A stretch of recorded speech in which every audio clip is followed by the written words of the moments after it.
आज हम प्रेरितों के काम की पुस्तक के 10वें अध्याय के अंदर से कुछ बातों को देखेंगे।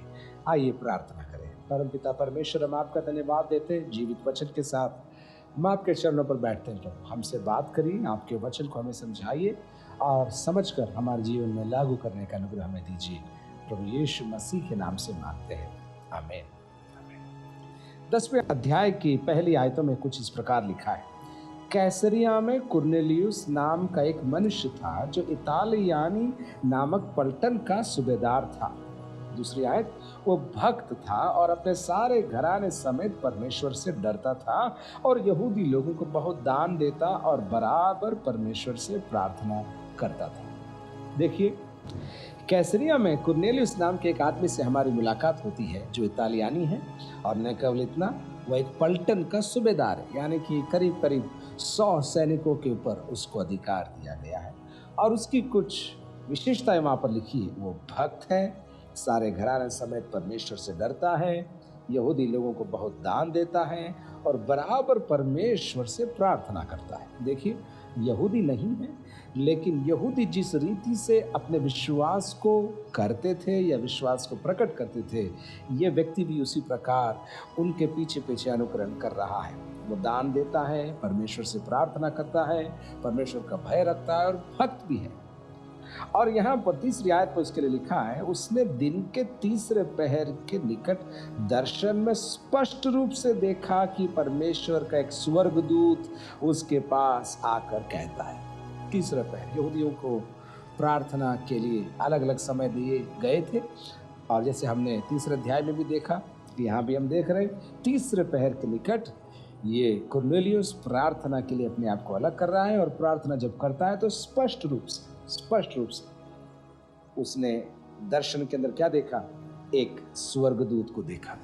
प्रेरितों के काम की पुस्तक के अंदर बार बार स्वर्गदूत मनुष्यों के मध्य में उतरकर उनको बचाने के लिए, उनको मार्गदर्शन देने के लिए, उनसे वार्तालाप करने के लिए दिखाए गए। 5वें अध्याय में आपको स्वर्गदूत मिलेंगे जिन्होंने आकर बंदी गृह को खोल दिया और प्रेरितों को आज़ाद कर दिया। उसके बाद 8वें अध्याय में आपको स्वर्गदूत मिलेगा जो समरिया के अंदर जो जागृति हो रही थी उसमें से फिलिप्पुस को कहेगा कि जा गाजा की ओर तू जा, वहां पर मैंने तेरे लिए एक व्यक्ति को तैयार किया है जिसे तुझे सुसमाचार सुनाना है। फिर 12वें अध्याय में भी हम स्वर्गदूत को देखेंगे। और फिर 27वें अध्याय में पौलुस कहेगा अपने साथियों से कि कल रात को परमेश्वर के दूत ने मुझसे आकर बातें कही। तो बार बार स्वर्गदूतों का वर्णन आपको प्रेरितों के काम के पुस्तक के अंदर मिलेगा। मैं तो आपको चुनौती देना चाहता हूँ, ये केवल प्रेरितों की पुस्तक में होने वाली घटना नहीं, मेरे और आपके दैनिक जीवन में भी ये घटना घटनी चाहिए, ऐसा मैं आपसे कहना चाहता हूँ। आगे हम चलते हैं। उसके पास भीतर आकर कहता है, हे कुरनेलियुस। चौथी आयत, उसने उसे ध्यान से देखा और डर कर कहा, हे प्रभु क्या है? उसने उससे कहा, तेरी प्रार्थनाएं और तेरे दान स्मरण के लिए परमेश्वर के सामने पहुंचे हैं। परमेश्वर के दूत ने आकर कुरनेलियुस से बोला, तूने जो किया, तूने जो कहा, वो सब स्वर्ग तक पहुंच गया है। और अब 5वीं आयत, और अब याफा में मनुष्य भेजकर शमौन को जो पतरस कहलाता है बुलवा ले। याद रखिए, ये वही याफा है जहां से योना जहाज में चढ़कर जाता है। बीच में वो बात आपको बोल रहा हूं। याफा में मनुष्य भेजकर शमौन को जो पतरस कहलाता है बुलवा ले। और हमने 9वें अध्याय की अंतिम आयतों में देखा, शमौन चमड़े का धंधा करने वाले शमौन की यहाँ पर बहुत दिन तक रह रहा है। अब आप देखेंगे यहाँ पर परमेश्वर का दूत आकर एक दूसरे नगर में उतरकर एक इतालियानी व्यक्ति को, एक जिम्मेदार व्यक्ति को, बड़े ओहदे के व्यक्ति को दर्शन देकर कहता है, तू कुछ लोगों को भेज और यहाँ पर तू बुलवा ला। किसको? पतरस को, क्योंकि मुझे तुझसे कुछ कहना है, क्योंकि तेरी प्रार्थना और तेरे दान स्वर्ग तक पहुँच चुके। 6 आयत में, वो शमौन चमड़े का धंधा करने वाले के अतिथि है जिसका घर समुद्र के किनारे।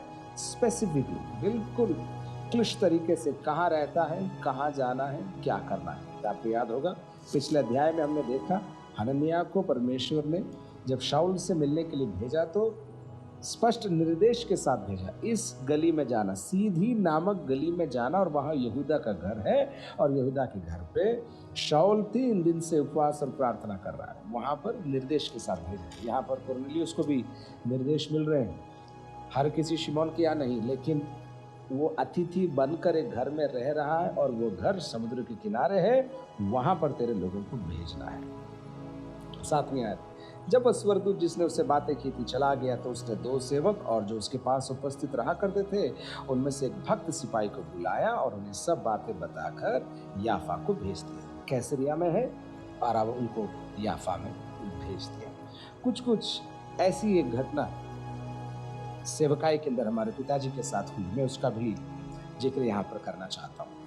मेरे पिताजी स्वर्गीय डॉक्टर थॉमस मैथ्यूस अपने सह सेवकों के साथ उदयपुर से करीब 30 किलोमीटर दूर पई नामक के गांव में 1981 में जनवरी के शुरुआती दिनों में प्रार्थना कर रहे थे, प्रभु हमें बता इस वर्ष क्या करना है, केवल राजस्थान में नहीं आगे के राज्यों में, अन्य राज्यों में तो हमको भेज। इस प्रकार प्रार्थना कर रहे थे तो परमेश्वर ने उनको एक नक्शा दिखाया और नक्शे के अंदर उनसे कहा कि दक्षिण गुजरात में तुमको जाकर सेवा करनी। खुश हो गए, गांव से उदयपुर लौटे और कुछ अता पता नहीं किससे मिले, किससे संपर्क करें, कहाँ जाना है। तब उनको याद आया, उनको एक पोस्ट कार्ड प्राप्त हुआ था कुछ समय पहले और उस पोस्ट कार्ड में लिखने वाली बहन रूथ बारिश उस बहन का नाम था। उसने इस प्रकार लिखा था कि मैंने आपके द्वारा प्रकाशित होने वाली संगति के गीतों की पुस्तक जो तब भी प्रकाशित होती थी और अब भी प्रकाशित हो रही है, मैंने उसके बारे में पढ़ा है, आप मुझे वो प्रति भेजे। तो उनको वो पोस्ट कार्ड याद आया और उन्होंने वो पोस्ट कार्ड ढूंढ निकाला तो वो दक्षिण गुजरात के सोनगढ़ के पास के गांव का पता उसके अंदर था और वो पोस्ट कार्ड लेकर ये 5 जन यहाँ से निकले, सूरत होते हुए सोनगढ़ गए और सोनगढ़ के बाद रानी अम्बा नाम के, सोनगढ़ के बाहर ही ये गाँव रानी अम्बा है, उसके जस्ट करीब में ये टोकरवा नामक गाँव है, वहाँ पर ये लोग पहुँचे।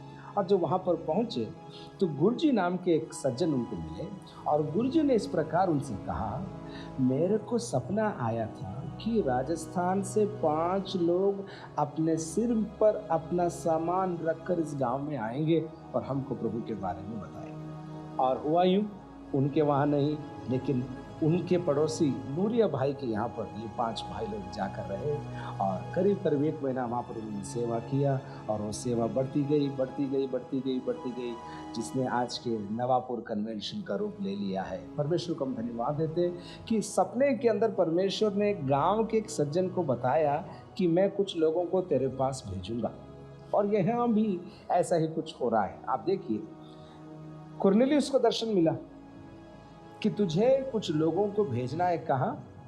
याफा में भेजना है। वहां पर समुद्र के किनारे घर में पतरस रह रहा है, उसको बुलवा भेज क्योंकि वो कुछ बातें तुझसे कहेगा जिसको तुझे सुनना जरूरी है। अचंभित हो गया, उसने अपने लोग याफा को भेज दिए। 9 आयत से हम आगे देखते हैं। दूसरे दिन जब वे चलते चलते नगर के पास पहुंचे तो दोपहर के निकट पतरस छत पर प्रार्थना करने चला। उसे भूख लगी और कुछ खाना चाहता था, परंतु जब वे तैयारी कर रहे थे तो वह बेसुध हो गया और उसने देखा कि आकाश खुल गया और एक पात्र बड़ी चादर के समान चारों कोनों से लटकता हुआ पृथ्वी की ओर उतर रहा है। याद रखिए, मेहमान के रूप में शिमोन नामक व्यक्ति के घर पर, जो चमड़े का धंधा करने वाला है, पतरस रह रहा है। दिन का समय हो गया, प्रार्थना का समय नहीं, दिन के समय पर, भोजन के समय पर वो छत पर चढ़ गए। अपन अनुमान लगा सकते हैं कुछ समय लग रहा होगा खाना बनाने में और समय न गंवाना चाहते हुए वो छत पर प्रार्थना करने चढ़ गए। लेकिन भूख थी या दर्शन था या क्या कहें, लेकिन कुल मिलाकर वो बेसुध हो गया। ऐसा लिखा है 10वीं आयत में, वो बेसुध हो गया और उसने क्या देखा?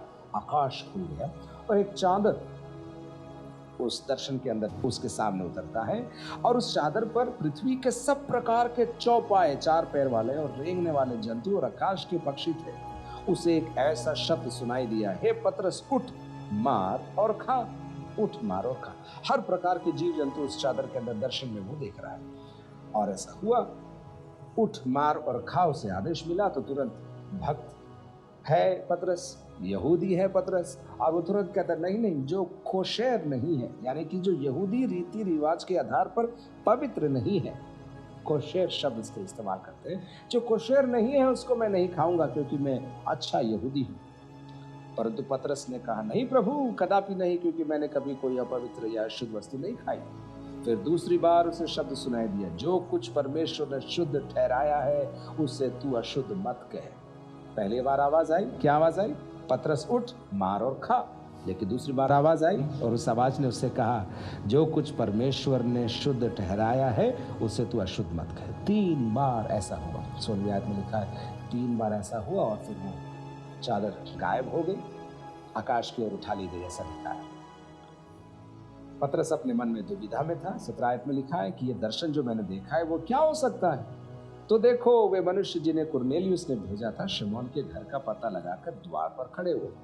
प्रभु का आत्मा फिर उससे बात करता है। पतरस तो उस दर्शन पर सोच ही रहा था कि आत्मा ने उससे कहा, देख 3 मनुष्य तेरी खोज में हैं। 3 मनुष्य तेरी खोज। 2 जगह प्रभु का आत्मा दर्शन दे रहा है। कुरनेलियुस को दर्शन दे रहा है कि तुझे लोगों को भेजना है उधर, और इधर पतरस को तैयार कर रहा है दर्शन देकर, 1 बार नहीं 3 बार।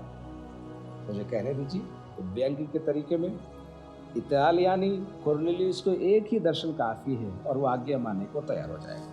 लेकिन पतरस के लिए इतनी बड़ी बात होने वाली है कि उसको 3 बार दर्शन दिया गया। 3 बार, 1 बार में वो तैयार नहीं होगा शायद, तो 3 बार दर्शन दिया गया और 3 बार दर्शन देकर उसको तैयार किया गया। और उतना ही नहीं, जब ये 3 बुलाने वाले उसके दरवाजे पर मेहमान बनकर जहाँ वो रह रहा है उसके दरवाजे पर पहुंच गए, तो प्रभु का आत्मा ने उससे कहा, जा नीचे जा, छत पर मत बैठा रहे, तू नीचे उतर, तेरे को स्वीकार करने के लिए, तेरे को बुलाने के लिए 3 लोग आए हैं। नीचे उतरा, उनसे बात करता है और वो यही कहते हैं, साहब हमारे एक सूबेदार साहब हैं जिनका नाम कुरनेलियुस है, और उसके बारे में वो कहते हैं वो भक्त है, धर्मी है, परमेश्वर से डरने वाला है और सारी यहूदी जाति में सुनाम मनुष्य है। मैं 22 आयत से पढ़ रहा हूँ। उसने एक पवित्र स्वर्गदूत से निर्देश पाया कि तुझे अपने घर बुलाकर तुझसे वचन सुने। 23 आयत में आगे लिखा है, तब उसने उन्हें भीतर बुलाकर उनकी पहुनाई की। दूसरे दिन वो उनके साथ गए और याफा के भाइयों में से कुछ उसके साथ हो लिए। याफा के भाइयों में से कुछ उसके साथ हो लिए। ये पतरस के लिए बहुत ज़रूरी था कि याफा के विश्वासी भाइयों में से, यानी कि यहूदी विश्वासी भाइयों को लेकर कैसरिया गया। इसका फ़ायदा उसको आगे होगा। 11वें अध्याय की 12 आयत में इस प्रकार लिखा है, तब आत्मा ने मुझसे उनके साथ संकोच हो लेने को कहा और ये 6 भाई भी मेरे साथ हो लिए। यहाँ कितने गए वो नहीं लिखा है, अगले अध्याय में पतरस अपनी गवाही के अंदर कहेगा कि 6 भाई लोग उसके साथ मिलकर वहाँ पर गए। अब जब वो कैसरिया पहुँचे, अगले दिन कुरनेलियुस के घर पर पहुँचे, कुरनेलियुस तुरंत उसके पैरों पर गिर गए और 26 आयत में लिखा है, परंतु पतरस ने उसे उठाकर कहा, खड़ा हो, मैं भी तो मनुष्य हूँ। कुरनेलियुस एक बड़ा अफसर है। पतरस उसके पास परमेश्वर के संदेश को लेकर आया है और अपनी पदवी को छोड़कर पतरस के पैरों पर यह गिरा है, लेकिन पतरस उसको खड़ा कर एक समान दर्जा देकर उसका सम्मान कर रहा है। आज के सेवकों को ये सीखना जरूरी है कि जब लोग सम्मान करें तो उसको कैसे स्वीकार करें नम्रता के साथ, और जब सम्मान न करें तो कैसे क्रोधित न हो और कैसे न चिढ़े। बहुत अच्छी बात यहाँ पर हम पतरस में देखते हैं। और उसके साथ बातचीत करता हुआ भीतर गया और बहुत से लोगों को इकट्ठे देखकर उनसे कहा, तुम जानते हो कि अन्य जाति की संगति करना या उसके यहाँ जाना यहूदी के लिए अधर्म है, परंतु परमेश्वर ने मुझे बताया है कि किसी मनुष्य को अपवित्र या अशुद्ध न कहूँ, इसलिए मैं जब बुलाया गया तो बिना कुछ कहे चला आया। अपने साथ 6 लोग और हैं, उनके सामने इन बातों को कह रहा है, मेरे को प्रभु ने दर्शन में पहले ही कह दिया, इसलिए मैं आया हूँ साहब, बिना पूछे, बिना कुछ बताए, बिना कुछ लोगों से वार्तालाप किए मैं तुम्हारे मध्य में आ गया हूँ। और फिर आगे एक अच्छी बात कहता है, अब मैं पूछता हूँ कि मुझे किस काम के लिए बुलाया गया। पतरस कुरनेलियुस से बोलता है और जितने लोग वहाँ पर एकत्रित थे उनसे कहता है, मुझे किस काम के लिए बुलाया गया, मुझे बताओ।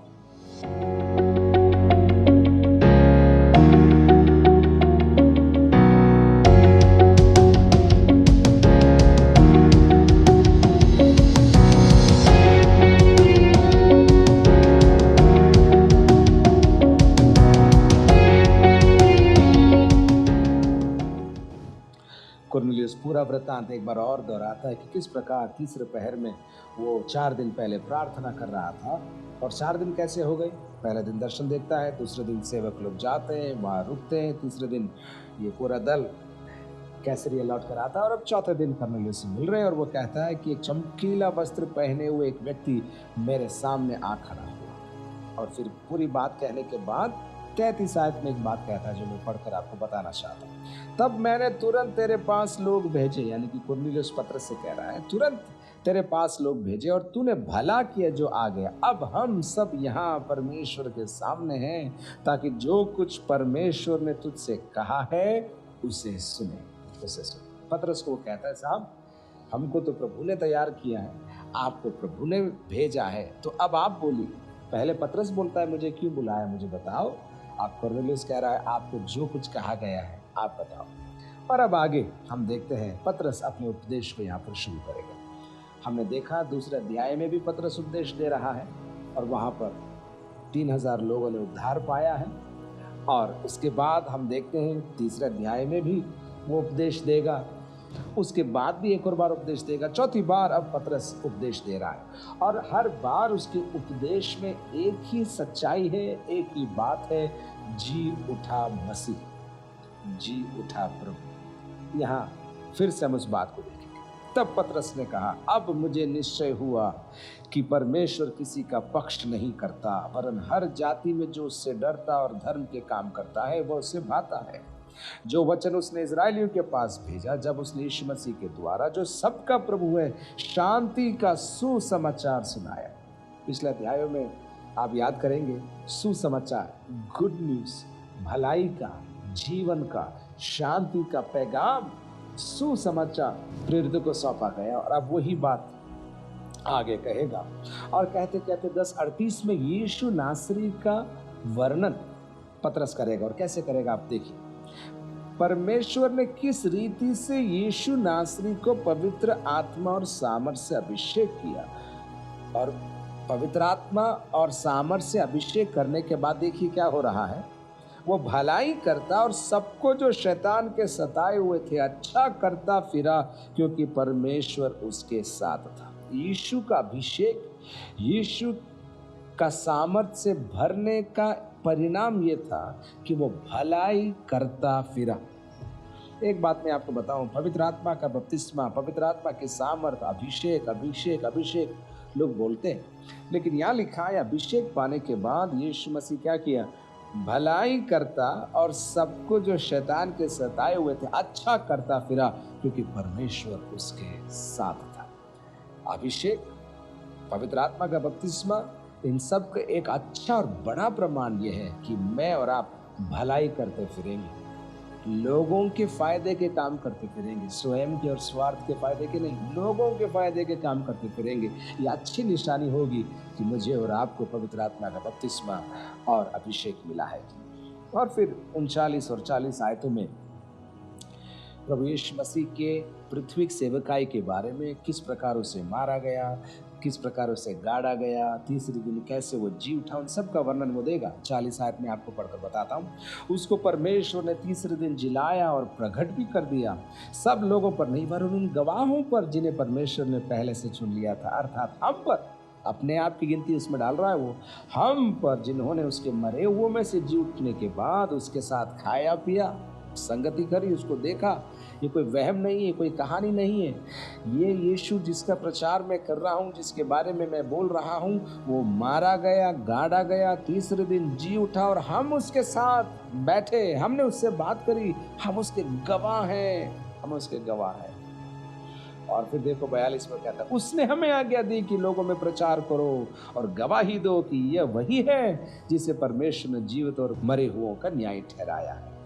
उसकी सब भविष्यद्वक्ता गवाही देते हैं, सब भविष्यद्वक्ता, पुराने नियम के सारे भविष्यद्वक्ता। पतरस ये स्थापित कर रहा है, इतालियनी आदमी है लेकिन यहूदी मत से प्रेम करता है, मसीहा का इंतजार कर रहा है, भले काम कर रहा है और इसको प्रभु यीशु मसीह के बारे में बता रहा है। पुराने नियम से भविष्यद्वक्ताओं का जिक्र करते हुए एक बार फिर अपने उपदेश में वो कह रहा है, उसकी सब भविष्यद्वक्ता गवाही देते हैं कि जो कोई उस पर विश्वास करेगा उसको उसके नाम के द्वारा पापों की क्षमा मिलेगी, पापों की क्षमा।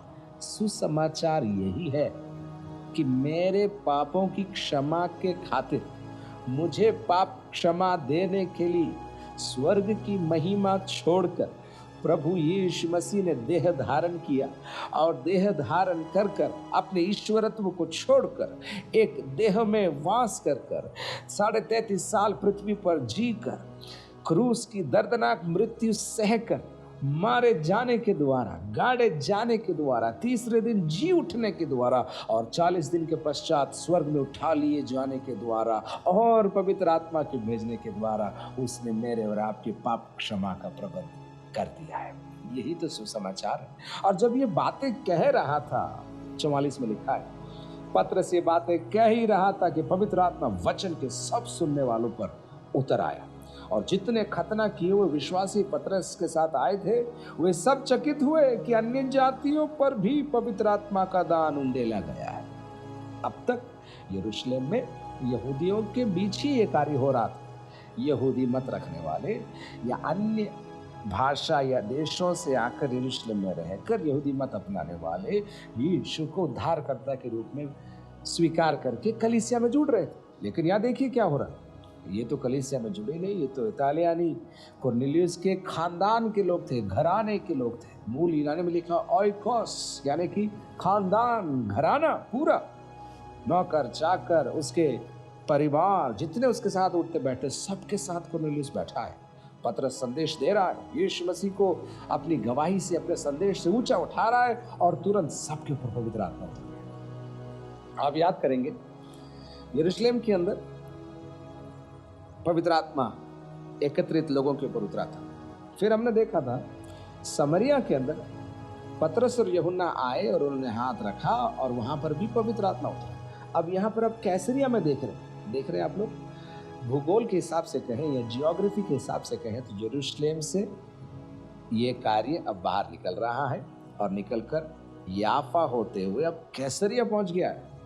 याद होगा आपको 1:8 में प्रभु यीशु मसीह ने अपने शिष्यों को क्या बोला, जब तुम सामर्थ पाओगे तब तुम मेरे गवाह ठहरोगे। और कहाँ कहाँ, यरूशलेम में, समरिया में, यहूदिया में और पृथ्वी की छोर तक ये शुरू हो चुका है कार्य।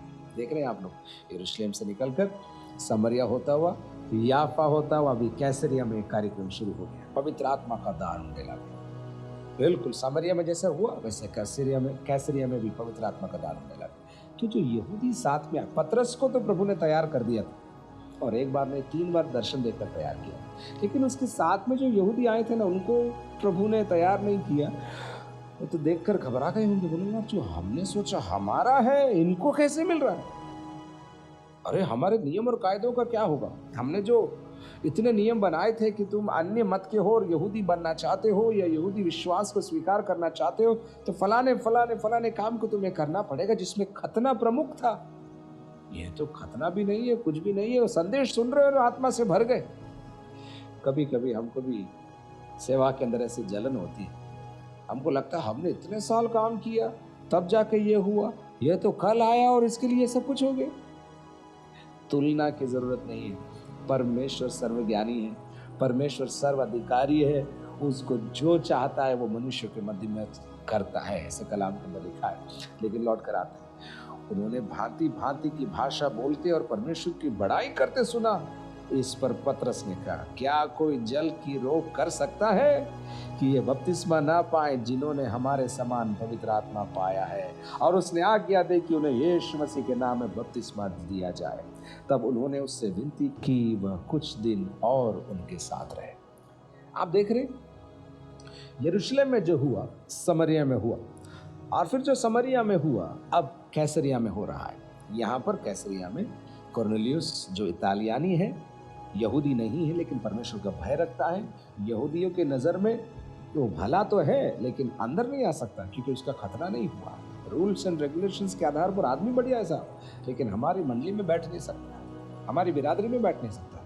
लेकिन पवित्र आत्मा के उंडेले जाने के बाद स्वर्ग ने मानो मोहर लगा दिया कि अब खतने की जरूरत नहीं है, मैंने उन्हें स्वीकार कर लिया। और याद रखिए पतरस के दर्शन में क्या बोला, जिसको मैंने शुद्ध किया है उसको तू अशुद्ध मत कर।